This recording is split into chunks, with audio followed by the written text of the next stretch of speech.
Hey, I'm Barubite and welcome all of you guys to the first part of my EU4 tutorial series. Hopefully not the only one and this video goes well and you guys like it so I can continue with it. But anyway, I noticed there is a couple of fantastic tutorials out there created by other guys which explain in great detail about the base game, vanilla game of EU4. And they are fantastic, but I'm going to do it with all the DLCs. Latest DLC is Golden Century, latest patch is 1.29.4, Manchu update. And yeah, I know in its core, EU4 base game and EU4 with DLCs, it's the same game. DLCs just add flavor and just add a lot of more options, but as I said, in its core it's the same game, so I hope this can help a lot of guys. So anyway, if you have any questions about my gameplay, about some buttons that are missing for you, or you can't find them, leave a comment below with a question, I will try to answer it. And yeah, I forgot to add, there is a Humble Bundle offer out there where you can buy EU4 with most of the DLCs for really low price. So go get it if you already didn't. Mostly that's why I'm creating this video. I hope a lot of guys will get a whole version of the game. And well, honestly, who am I to judge you if you find this game for free somewhere? But anyway, let's start this. Let's pretend you are a complete beginner, even if you are not a complete beginner. This is the first screen you see when you start the game. So you will probably not see this one here, this button here, because this is the last save game I played, but you will see everything else. You will see single player, multiplayer, if you have friends. I don't have them, so mostly I play single player. Tutorial is mostly useless because it's, yeah, every tutorial for strategy game is useless. So let's just dive in. Let's go into single player. On the left side you can pick year you want to start. You can change it even here by 1 year or decade or century. But after some DLCs, Paradox decided they don't want to support later dates anymore. So most of the players start with the beginner's date 11th November of 1444. And I would advise you to do the same. And you can see all the nations around the world. All the colored blobs are the nations you can pick, and depending on their position, on their religion, on their culture, on their size, and their ideas, which we will talk about later, they play very differently. So, for the complete beginners, if this is the first time you start the game, don't do the same thing I did. Don't pick some small nations, because I did that. I picked some small nations, I forgot which one, but I vividly remember that I got destroyed 17 times in the span of 3 hours, I think.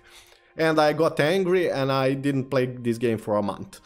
And after that I picked a bigger nation, so I would advise you to do that. So if you're from France, I know you want to pick France, but yeah, France is a really strong nation, so you are in luck. But if you are born in, let's say, Albania, don't please, for the love of God, don't play Albania. The Ottomans will just destroy you whenever the truce is done. So pick some big nation. I would advise you one of these three that are glowing right here, because they are recommended for beginner players. And other tutorial series do it with Castile. Castile is a great starting nation, and I would advise you to play it with it. And there is one series with Muscovy also. Muscovy is also a strong nation. Basically any big nation will do. Don't do it with Austria. There is a specific HRE mechanics that I wouldn't advise you to start with. And England is a bit tougher because they have some events that will destroy them in the beginning. So do Castile, Ottomans, I don't know. Portugal is great starting nation also. For the sake of it, because others played Castile, I'm going to play as Poland, because everyone loves Poland, right? They are in specific position in the beginning. They have some specific events, which we will probably see in the next video, because in this one I'm just going to explain the basics and just explain the interface and what you see on the screen and, well, your nation. So that's the point of this first video. Let's dive just right in. You can click play. There is normal mode, there is Iron Man mode. If you are playing for the first time or 5th or 10th time, just go for normal mode. Iron Man mode, you can't load freely the save games you did. In normal mode you can save and you can load it later, so it's much easier because you are going to make a lot of mistakes. Believe me, and let's not be discouraged by that. We all did mistakes in this game, so just deal with it. Maybe exit game, Alt F4 and start a new nation, but don't get discouraged. So normal mode, play, and we are Poland. Let's see how fast will this go. So we are Poland, as you can see, this is us. And let's go through the interface quickly. So this is minimap, you all know what minimap does. We'll not talk about that much. Above the minimap you can see some icons. These are shortcuts for different map modes. If you are starting this for the first time, this is, or maybe you changed it already, this will be probably completely different than yours.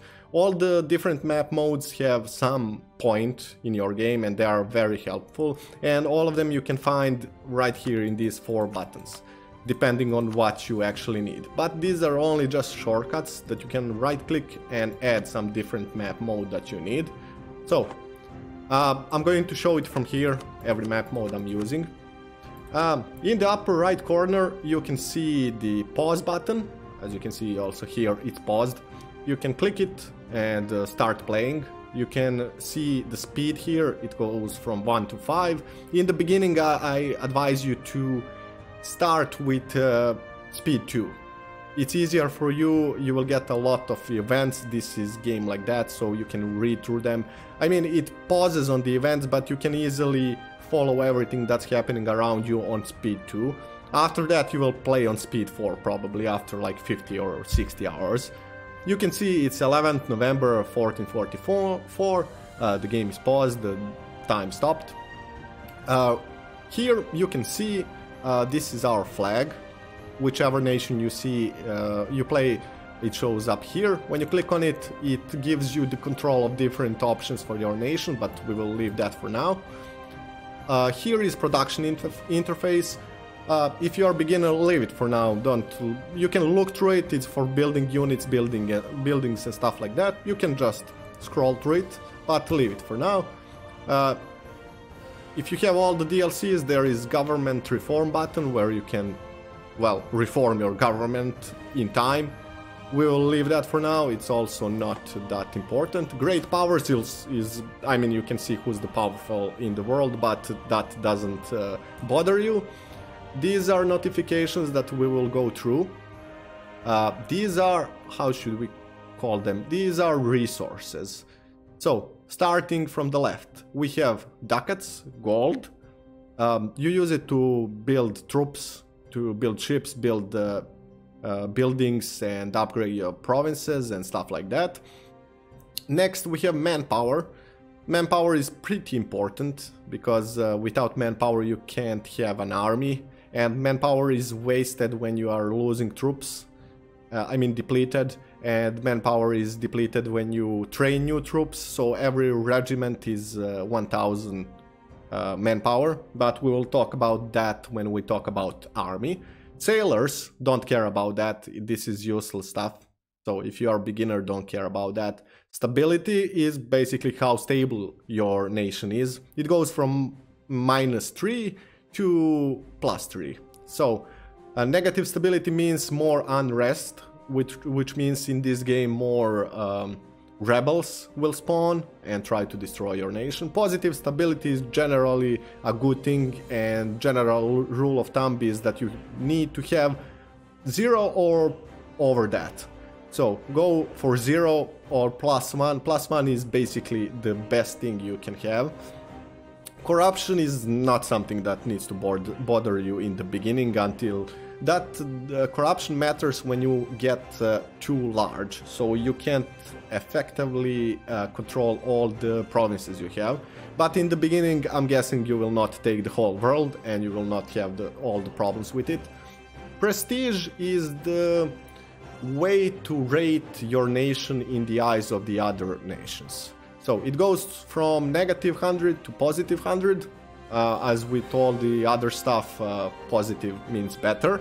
So it gives all the bonuses you can see on the bottom, and it's generally increased by different events, by winning wars, by beating enemies in battles and stuff like that.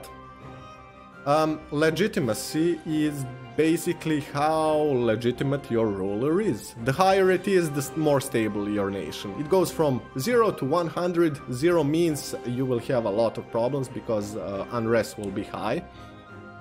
Power projection. This game has rival mechanics.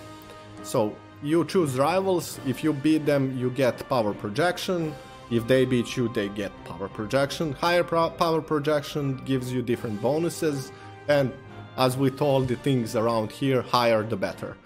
These are human resources, so your HR department.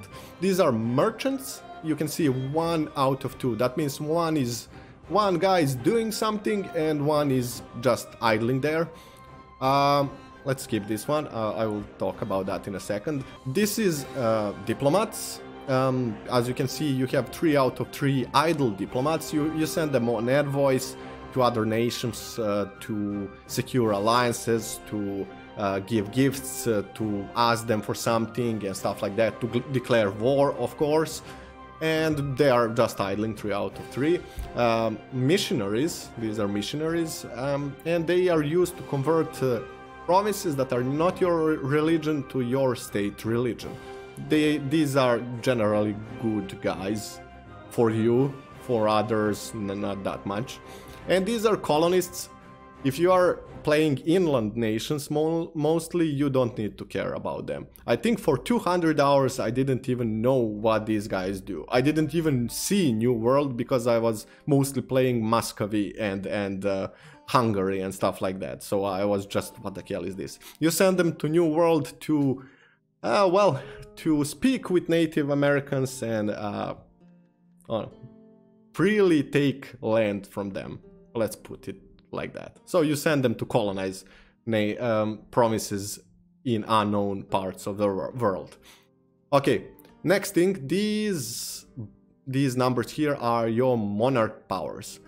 I would say this is the most important resource in this game.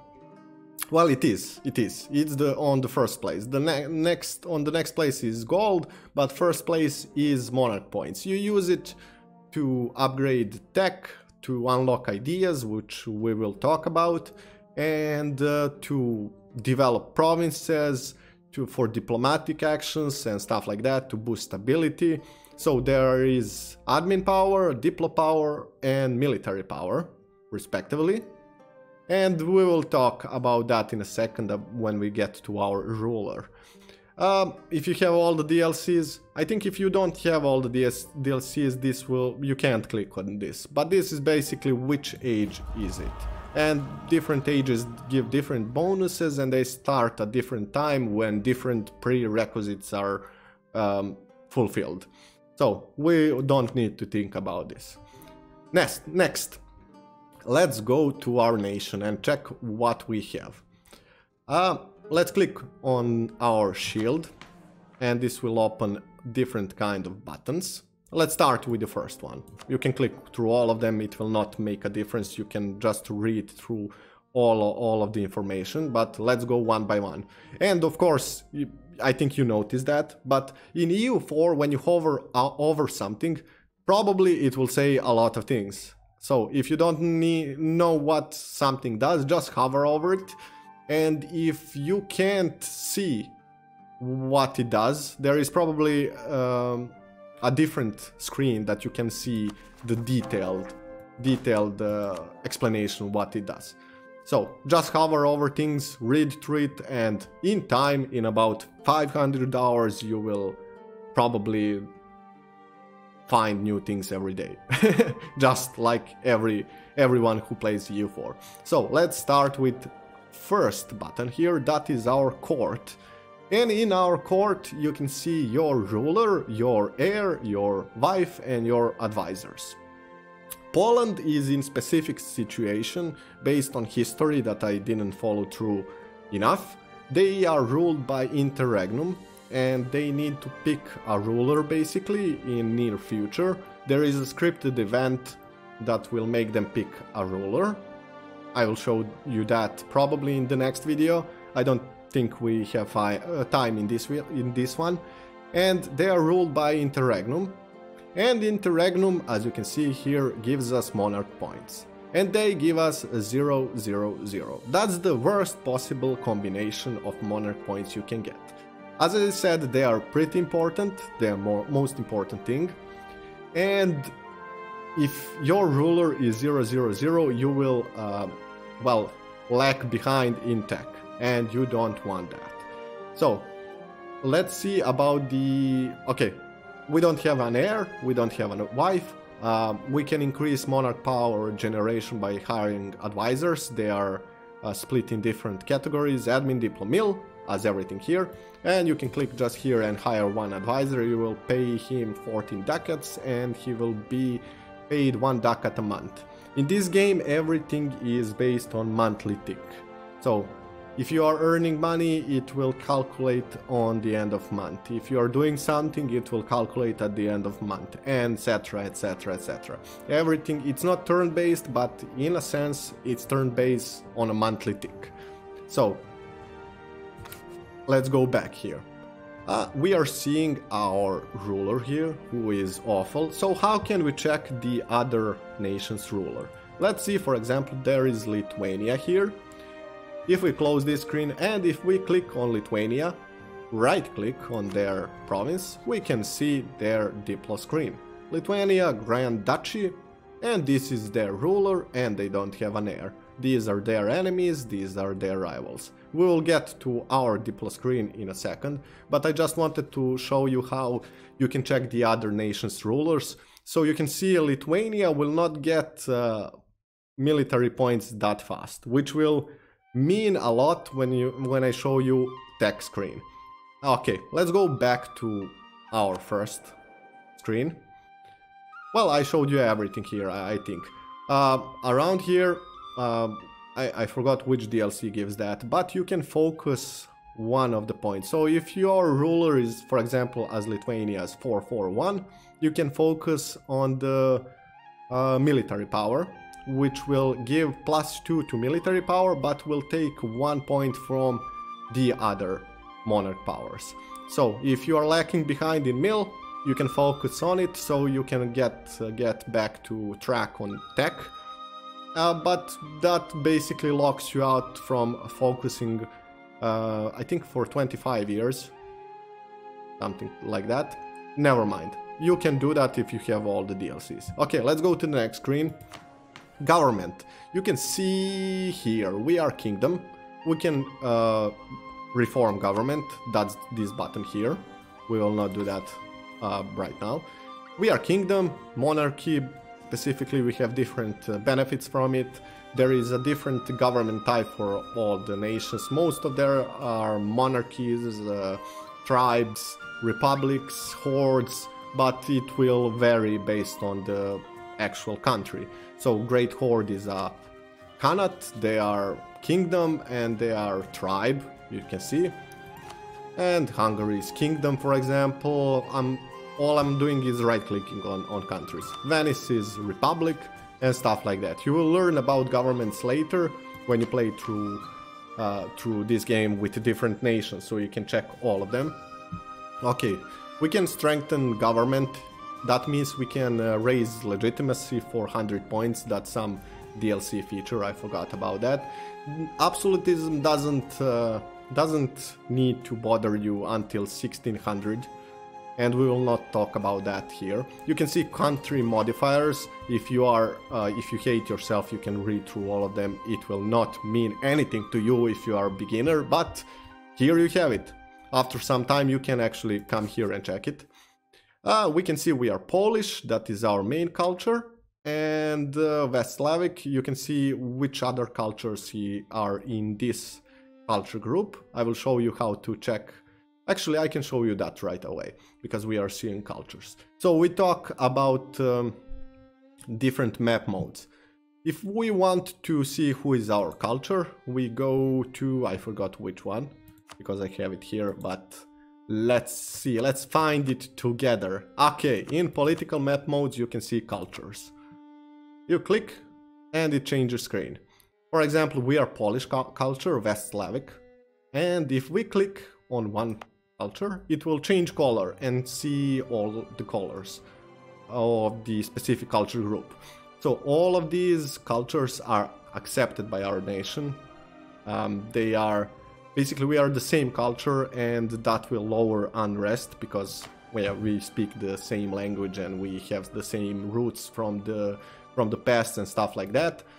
And that will help you maybe in your expansion, because Polish guys can expand here and that will raise less rebels than going into Hungary maybe. But in the beginning, don't think about that. I just wanted to show it to you. And we can see Polish is our accepted culture, Ruthenian is also accepted culture. That means they are on same rank as Polish. You can see they are silver, they are accepted, and the main culture is gold. I think this is gold star. Anyway, when you expand around, you will get non-accepted cultures, and based on their size you can accept the culture to lower unrest and get more gold, more production, because they will love you more, because they will be on the same level as the main culture. You can do that for diplo points. As with everything, you mostly use monarch points for stuff in this game. So let's go to the next screen. Diplomacy. You remember how I clicked around on different nations, and now we still have Venice, Serene Republic here. But what if we want to see our screen? You can click here, or you can, let's select Lithuania again. You can right click on your own nation. You can see different stuff here. As with other nations, you can see it's ruled by interregnum 000, great, it's awful, no legal heir. We can see our enemies, that are the nations that rivaled us. So we can, when you start for the first game, just copy these settings here. You can see rivals here, that's this notification right here. You don't have enough rivals, but if you're playing for the first time, just go with the flow and select all the guys that hate you. Later on you can think through it, and different stuff can influence your decision who is your rival, but for now, just not to waste any time, we will pick the same guys and just pick it in the same order, because aesthetics is all in this game. And you can see our diplomatic, how should I say, diplomatic relations at the moment. This one here means we have a truce with the Ottomans. I mean, about war, you can declare war on anyone, but different modifiers means you will lose stability and stuff like that. If we have a truce with Ottomans and we declare war on them, other nations will see us as warmongering nation and they will hate us, and we will also lose stability because our own people will see us as truce breakers. So generally, when you start as a beginner, watch truces. It will, when I declare my first war, I will show you. Just remember this, truces are important. We can see we have following vassal, that's Mazovia, and those are these guys here. You can click on them. You can see they have different ruler than we do, but in every way they are our buddy. So if someone attacks us, they need to be there. If we attack someone, they need to be there. But we give them protection and they give us troops and gold. So vassals are a good thing. And you can see on the map they are blue, which means they are allies. Basically, it's the same color as allies you will see later, but they are blue. Blue are friendly, green are our units, and red are, of course, enemies. And you can see we are guaranteeing the independence of Moldavia. Those are guys right below there. And that means if someone attacks them, we can decide if we want to help them. We can decline, but that will give us some debuffs. But basically, we said it like this: we got your back, buddy. And that will matter a lot later on when some events fire. We don't need to think about that. Vassals immediately give you military access and you give it to them. But if you are coming from CK2, you need to remember you can't just go freely through other nations. You need to ask for military access first. And if they like you, they will give you the military access and they can refuse the same offer. But difference between EU4 and CK2 is that you don't need to declare war first and then raise levies, because we have standing armies now. It's a different time period. Okay, next thing. We have diplomatic relations, and as you can see, we have Moldavia and Mazovia. So everything, mostly everything that you do diplomatically speaking, will take a diplomatic slot. We have we have 4 slots and 2 of them are taken. If we go over the limit with alliances and military accesses and stuff like that, it will waste 1 diplo power per month per point over the limit. So watch over that. It will bring up the notification you're over diplo limit, like these 2 handshaking right here, so you will get noticed about that. But take care of it, because you don't want to waste diplo points or any points at all in the beginning. So I think that's about it for now. Basically, diplo game is quite important in EU4. I think diplomatic relations are on the first place and war and battles are in the second place. If you have good allies, you will get over some stuff because no one will attack you if you have France backing over you. But if you don't have allies and you go warmongering, they will hate you and you will not have a good time. But we will talk about that in the next video, probably, about alliances and stuff like that. Okay, next tab, it's economy, and you can see your income and your expenses. And that's about it. You don't need to know everything about this. The more you upgrade your provinces, the more you take, the higher income, and vice versa. Okay, next, trade. I think I didn't know anything about trade for 700 hours, so leave it be. Don't think about it that much, it will just break your brain. Technology. As I said, we level technology with admin, diplo, mil points, and we are level 3 in admin, 3 in diplo, 3 in mil. You would want to have as much monarch points as possible so you can tech up. If you get back in tech, if you are falling behind, that will not do you any good. If you are falling back in military tech, that will be awful for you, because someone who is 3 or 4 levels more advanced than you will completely wreck you. They will have stronger units and you will have no chance against them.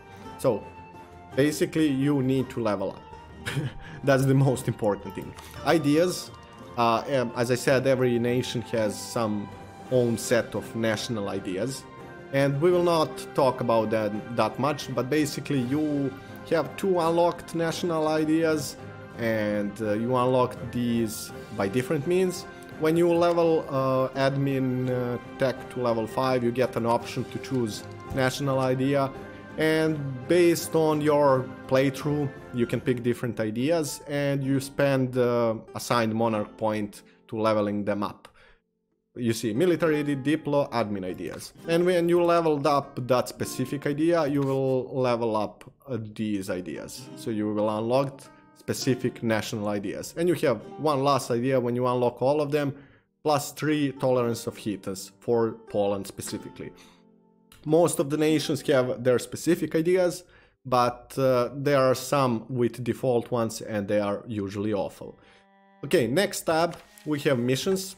all the bigger nations, I think all of them, have specific missions added with some DLC that will give them claims over nations, give them claims over provinces, and they are generally a good thing to fulfill if you want to expand and to do a bit of role playing.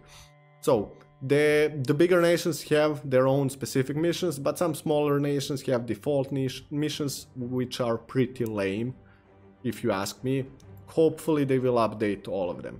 Okay, next one, decisions policies. If you have two idea sets unlocked, together they make one policy available. You don't see any policy here, but in time pop-up will get here for you if you have two idea sets, and will tell you you have some policy to unlock. It's too early to talk about that, but there it is. You have decisions. Basically they need some conditions fulfilled first, so you can just click this button and get some buffs or something like that. For example, for this one you just need to level up admin to level 8 and you can get missionary strength +1, institution embracement cost plus 10%, and that's it. But for these bigger ones, these glowing ones, green ones, they are big decisions which usually make you create another nation from your nation. For example, you can create Commonwealth with Poland and Lithuania, and we will probably do that, but yeah, you need to fulfill some conditions, and they are generally good things to do. Anyway, just find a way to do this and click a button, you form a different nation. Okay, next one, stability and expansion. You have war exhaustion, which means higher war exhaustion means more unrest in your country, and it is generally a bad thing. The more you fight wars, it will go higher, but you can reduce it by using diplo points, and it naturally decays in peace, as you can see here. But if you are going to war, if you are losing units to attrition, it goes up, and the unrest goes up with it. Stability is just duplicate from this here with a slider that you can boost using admin points, and you can lose it using with events and different stuff, and when your ruler dies in monarchy you will lose stability, so you can boost it right here. States doesn't bother you just right now. And these are possible revolts. As I said, everything happens in monthly tick, so because these guys are trying to revolt, there is a 3.5 chance that this will happen every monthly tick. I mean, it will increase by 10%. When it hits 100%, they will raise up. As you can see, the number here, 13k troops will raise up and try to fight your army and try to break your nation. These are disasters, you don't actually need to worry about them that much. And expansion with Poland, you don't worry about that. Next, religion. You can see right here, this is our state religion, Catholic. You can convert it later on when Reformation hits, and through different means. If you are a beginner, you can't know that. And these are bonuses our religion gives us. Every religion gives different bonuses, and this is tolerance towards heretics and heathens. This influences unrest for the provinces that are not your state religion, but it's not important at the moment. I'm just explaining things in the interface. And here you can see religious unity, and you can see some provinces that you can convert. I will show you that right now, because let's go to which mode is that? Let's find it. I have it here, but I want to find it. So it's in political map modes, religion. You can see all of this is Catholic religion. We have some Orthodox here, we have some Sunni Muslims here, we have some Coptics here, Shia Muslims here, and as you can see, these stripes, these are provinces that are not of state religion of the nation that owns them. So these, you can click it right here. These are Ottoman provinces, and they are Orthodox, as you can see, and state religion is Sunni. So unrest will be higher there. And we can see our own nation. has some provinces that are Orthodox and that state religion is Catholic. And if you can see here, those are probably the ones that want to rebel. And yes. So, okay, next one. This is military tab. When we talk about military, we will talk about specifics here. This is our vassals tab. You can do different things with vassals. Let's leave them for now. They pay us 0.63 ducats a month. They have liberty desire. If it goes over 50, they will get mad. And they have 6 troops, as you can see them right here. And these are estates. I would advise you as a beginner, don't click these buttons. Just know there will be some events when you play the game that will increase or decrease loyalty and influence. And basically you need to follow up that influence, leave influence under 100%. Bad things will happen if it goes over 100%. So just if you get some event for the estates and it says it will change influence or something like that, just look through your estates and see if they go under 100%. And that's about it. I think we went through all of the buttons. And of course, if you zoom out, you can see in your nation all the provinces, and you can see, when you click here, you can see province screen, tax, manpower, production. You can see the money you get from it. You can see who have cores on it, unrest, religion, culture. You can see buildings right there. I usually close this, but you can see it. It has a fort.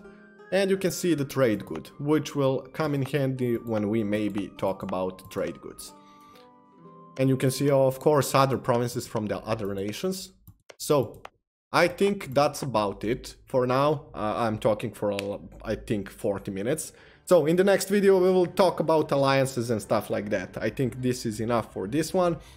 Tell me if you like it, if you find it interesting. If not, I will stop. Yes, and all the links about me you can find in the description. And as always, guys, thank you for watching. Don't forget to subscribe. I'm a famous YouTuber and stuff like that. Like, comment, and yeah, see you in the next video. Bye bye.